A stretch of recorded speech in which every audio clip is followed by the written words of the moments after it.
Hello প্রিয় দর্শক বন্ধুরা, আজকে ভিডিওতে আলোচনা করব হাইনাসাল ড্রপটি সম্বন্ধে। এই হাইনাসাল ড্রপটি একটি পেডিয়াট্রিক ড্রপ, বাচ্চাদের নাকের জন্য ব্যবহার করা হয়। তো আমরা এই বাচ্চাদের নাকের কোন কোন সমস্যার জন্য ব্যবহার করতে পারবো, কিভাবে ব্যবহার করতে হবে এবং কতদিন ব্যবহার করা উচিত, এর সাইড ইফেক্ট আছে কিনা সম্পূর্ণ ভিডিওটির মাধ্যমে আপনাদের তুলে ধরবো। ভিডিওটি শেষ পর্যন্ত দেখুন।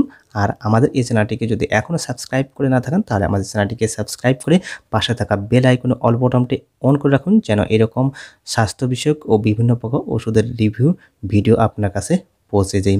তো বন্ধুরা, এই হাইনাসাল নাইজাল ড্রপটি বাচ্চাদের সর্দির কারণে যদি নাক বন্ধ হয়ে যায় বা নাক ব্লক হয়ে যায়, তো বাচ্চাদের শ্বাস প্রশ্বাস নিতে খুবই অসুবিধা হয় এবং বুকের দুধ খেতে পারে না।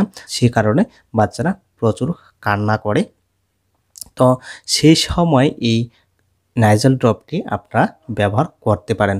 এই ড্রপটি একটি খুব সেফ ওষুধ। সোডিয়াম ক্লোরাইড দেওয়া হয়েছে এবং স্যালাইন নাইজাল স্প্রে দেওয়া হয়েছে, যেটা বাচ্চাদের কোনো সাইড এফেক্ট করবে না, কোনো পার্শ্ব প্রতিক্রিয়া থাকবে না। বন্ধুরা, এই ড্রপটি আপনারা কিভাবে ব্যবহার করবেন?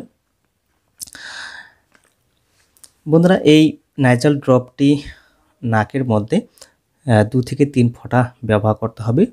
ডেলি 2-3 বার ব্যবহার করতে হবে, অথবা 6 ঘন্টা অন্তর একবার ব্যবহার করলে এই ড্রপটি থেকে আপনারা ভালো রেজাল্ট পাবেন। আপনার বাচ্চার যে নাকের ব্লক হয়ে যায় সেটা দূর করবে এবং বেলগাম যদি থাকে অর্থাৎ কফ জমে থাকে সেটা পরিষ্কার রাখবে এবং বাচ্চা শ্বাস নিতে খুবই সুবিধা বোধ করবে।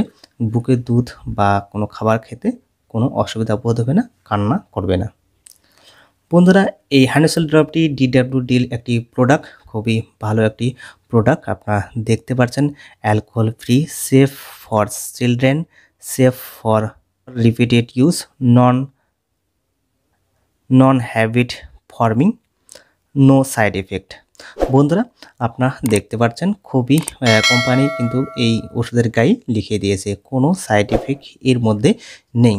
বন্ধুরা, এই নাইজাল ড্রপটি যে এমআরপি সেটা হলো 58 টাকা, আর এই প্রোডাক্টটি আপনারা যে কোনো ওষুধের দোকানে বা ফার্মাসিউটিক্যালে পেয়ে যাবেন। তো এর সাথে আমি আপনাদের বলতে চাই, এই ড্রপটি কেনার আগে অবশ্যই ডক্টরের পরামর্শ নিয়েই কিন্তু কিনবেন বা ব্যবহার করবেন। আমি শুধু এই নাইজাল ড্রপটির ভালো মন্দ বা রিভিউ সম্বন্ধে আলোচনা করেছি। এই হাইনাসাল ড্রপটি অবশ্যই ডক্টরের পরামর্শ নিয়ে কিন্তু ব্যবহার করবেন। তো বন্ধুরা, এই ছিল হাইনাসাল ড্রপটি নিয়ে আজকের এই ভিডিও। আই হোপ ভিডিওটি আপনাদের ভালো লেগেছে। যদি ভিডিওটি ভালো লাগে তাহলে লাইক, শেয়ার, কমেন্ট করবেন। আর আমাদের এই চ্যানেলের সদস্যপদায় জুড়ে থাকতে আমাদের চ্যানেলটিকে সাবস্ক্রাইব করবেন। ভালো থাকবেন, সুস্থ থাকবেন।